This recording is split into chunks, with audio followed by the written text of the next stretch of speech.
สวัสดีครับเพื่อนๆโซเชียลแคมเฟซบุ๊กนะฮะแล้วก็ทวิตเตอร์นะฮะแล้วก็ YouTube วันนี้นะครับผมจะไม่ได้จัดหรอกก็คือว่างจากการทำงานเพิ่งเสร็จไป1 ชิ้นนะฮะแต่ก็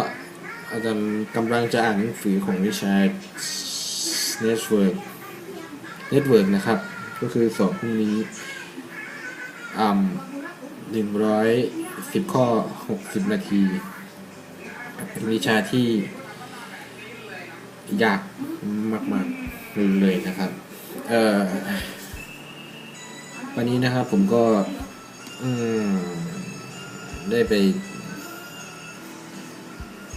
เดินเสริมไทยคอมเพล็กซ์นะไปจ่ายค่าอินเทอร์เน็ตหมดเลยตังค์นะแล้วก็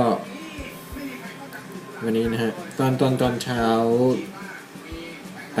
ปเรียนมาแล้วก็เกือบตายวิจัยนะครับเมื่อคืนก็ไม่ได้นอนเลยดีนะที่มีอีกนพรัตน์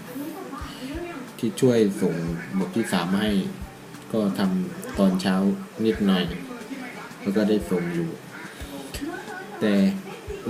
กลับมาก็คือยังไม่ได้นอนเลยเพราะว่านอนไม่หลับนะฮะเพราะว่าไม่รู้เป็นเพราะอะไรอาจจะเป็นแมวกวนนะมันหยอกอะไรของน้องลูกเสียงกระดิ่งมันดังนะใส่กระดิ่งมันเยอะแต่ว่าจะไปหาเพื่อนให้น้องติ๋งใครมีแมวเปอร์เซียขายที่เป็นตัวผู้นะครับราคาย่อมเยาหน่อยก็เม้นไว้นะผมจะไปซื้อสีไหนก็ได้ครับผมไม่ได้ซีเรียสขอแค่เป็นตัวผู้หรือตัวเถิกนะฮะบ๊ายบายนะครับวันนี้ก็คือหาแมวมาเป็นเพื่อนน้องติ๋งเหงานะฮะรู้สึกว่านางจะเริ่มเป็นเฮิร์ตแล้วเริ่มเฮิร์ต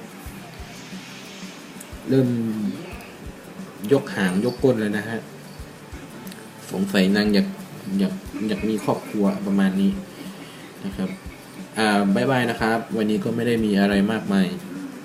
ก็มาอ่านเล่นแล้วก็จะไปอ่านหนังสือต่อนะครับบ๊ายบายครับสวัสดีครับ